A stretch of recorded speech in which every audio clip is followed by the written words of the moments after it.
Ya saya benar, pokoknya saya selamat hidup kekal gitu, bukan gitu aja iya, kan iya. Pak.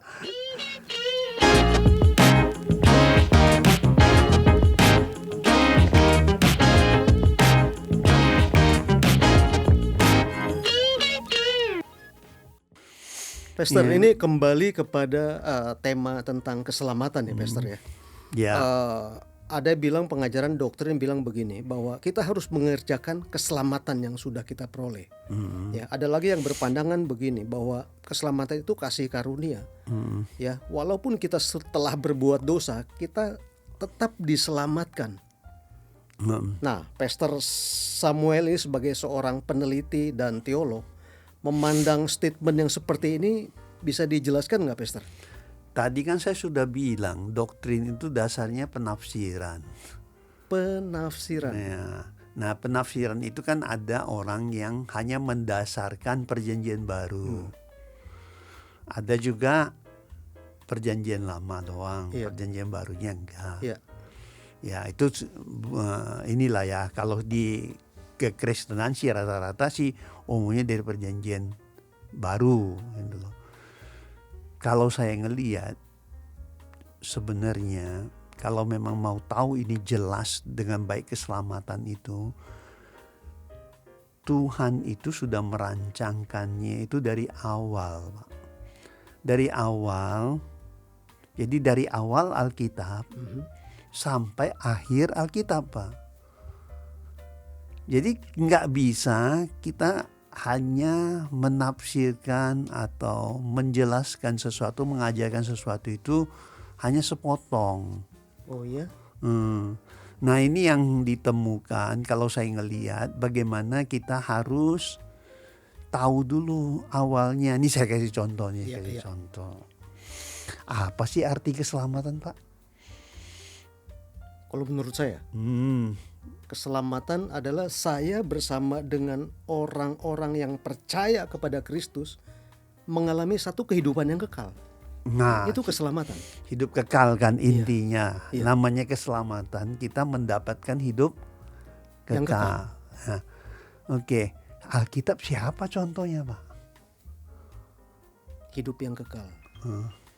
Alkitab manusia ya, Iya, belum saya temukan iya. sisi manusianya ya. Ya makanya kan harusnya dilihat dulu siapa contohnya, ada enggak? Ada, Pak. Adam Haha. diciptakan awalnya kekal, Pak. Adam, manusia pertama. Iya, Oh, berarti itulah sebenarnya contoh keselamatan iya. yang diberikan kepada manusia. Oh, Kan dia pertama kekal, Pak. Coba, kan Tuhan ingatkan dia, iya. kamu jangan makan buah pohon pengetahuan ya. Iya. Kalau kamu makan, hari itu kamu mati. Iya. Kalau dia nggak makan, Nggak mati. nggak mati-mati kan? Iya, berarti kan dia kekal harusnya. Oh, iya. Iya, ini kan ini harus jelas dulu gitu loh. Nah, baru kita ngelihat juga sebenarnya Tuhan tuh menciptakan manusia itu untuk apa gitu loh. Nah, Itu kan yang paling penting gitu. Jadi bukan ya saya benar, pokoknya saya selamat hidup kekal gitu, bukan gitu aja iya, kan iya. Pak.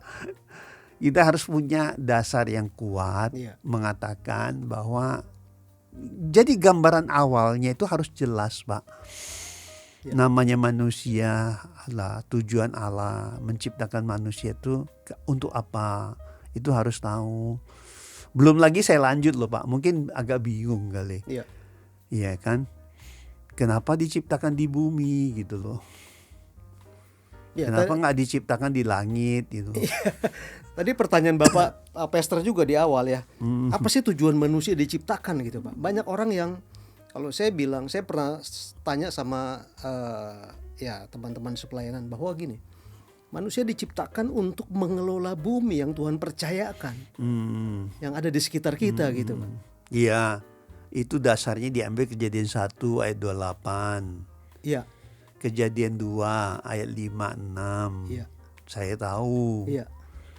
Kalau hanya untuk ngolah bumi, Iya. sebenarnya memang itu perintah. Iya. Tetapi tujuannya Tuhan tuh bukan, Pak. Nah, Kenapa? Coba Bapak baca. Wahyu 21 ayat 1 sampai 3 coba. nah, saya bacakan ya Pak. Coba bacakan. Wahyu 21 ayat 1 sampai 3. Ini berbicara tentang perikopnya langit yang baru dan bumi yang baru. Nah, baca aja, Pak. Wahyu 21 ya, ayat 1. Lalu aku melihat langit yang baru dan bumi yang baru.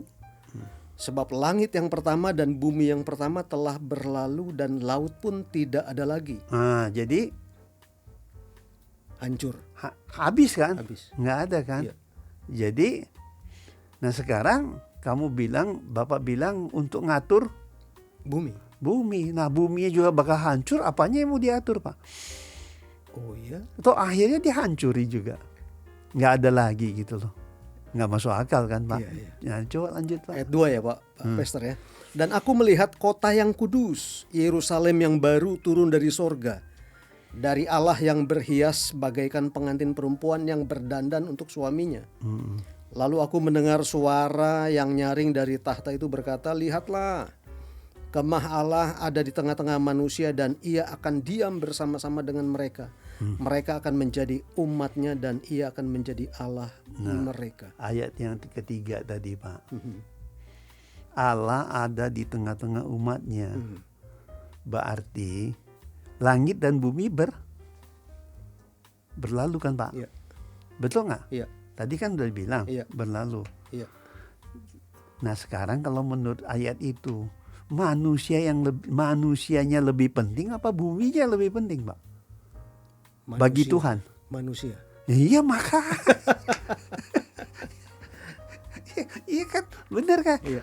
Manusianya yang lebih penting kan? Iya. Nah kita ingin tahu dong, seperti apa yang Tuhan kehendaki, manusia yang seperti apa, itu loh. Jadi benar-benar semua itu sistematis.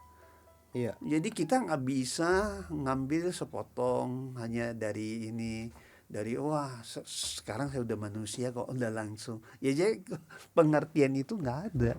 Karena itu akan banyak, akan menyangkut banyak masalah yang akan saudara ketahui. Nah contoh, kok manusia dibilang hidup kekal, kok masih bisa jatuh dalam dosa? Nah itu pertanyaannya, kan Pastor. Masih ada pertanyaan-pertanyaan seperti itu. Nah gimana, apa sih sebenarnya maksud dan tujuan Allah? Itu yang penting, Pak. Iya. Kalau kita bicara keselamatan, kita nggak tahu yang demikian, yang seperti yang kita kemukakan tadi. Saya pikir kamu kan buntu. Iya. Nanti kalau ditanya atau orang yang apalagi sekarang anak-anak sekarang pengetahuannya, kemajuan pengetahuan mereka, di search aja di Google ketahuan ada apapun, kamu mau dapatkan informasi apa. Bagi mereka pertanyaan-pertanyaan itu kalau dilemparkan ke kita jawabnya gimana? Gitu loh umpamanya. Nah sekarang sedang terjadi, makanya banyak ateis. Oh iya. Ya kan, karena mereka nggak, kita sebagai teolog, sebagai hamba Tuhan nggak bisa jawab, Pak. Nggak bisa jawab. Oh iya. Karena kita didoktrin dari awal gitu. Ya kita jawab doktrinnya, pengajaran ratusan tahun kita tetap aja pertahankan. Ya bagi mereka berkembang terus. Kenapa, Pak, negara Kristen itu, negara agama itu sulit maju dibanding orang ini? Padahal paradigma itu salah. Oh iya. Ini kan hasil survei 10 negara yang maju di dunia. Itu yang nggak mempedulikan agama. Justru negara yang mempedulikan agama nggak maju-maju, Pak. Kenapa tuh, Pastor? Ya sama kayak tadi, keselamatannya jadi ribut melulu. Iya kan, loh keselamatannya ribut melulu. Kapan mau berpikir kalau itu terus ini? Iya. Nah itu dia. Ini kadang-kadang ya lucu tapi ya memang benar. Nah sekarang kalau ngomong gitu, apakah yang dia nggak peduli agama, nggak ada Tuhan? Kok dia bisa lebih maju? Iya. Nah ngomong apa? Iya, kenyataannya Ya. memang begitu loh. Ya Pastor. maka Anda bicara itu, fakta menunjukkan lain. Iya. Ini hasil survei, hasil penelitian. Iya. Nah untuk itulah pemahamannya kita itu menyampaikan kepada keturunan anak cucu kita dan keturunan selanjutnya itu menjadi penting. Kamu jangan heran sekarang anak-anak milenial sekarang itu mereka ngelawan, ngebrontak. Iya. Jangan heran.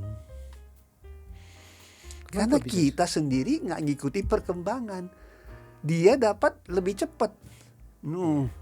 Bapak gue pakai apa nih? Dia langsung set di Google udah ketahuan.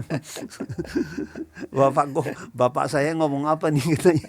Dia langsung lihat di Google ketahuan. Ya, oke, kita terlalu jauh menyimpang. Yang kita kan bicara tentang keselamatan. Yes. Umpamanya Bapak mau tahu bagaimana tujuan Tuhan itu, utamanya itu sebenarnya. Karena banyak hal lagi, contoh banyak kan. Kenapa diciptakan dari debu tanah? Kemudian kenapa manusia itu harus free will?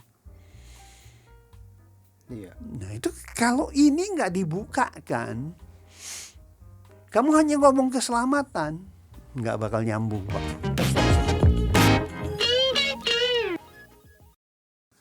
Yang paling banyak jatuh itu pemuji, Pak, biasanya. Pemain musik, pemuji.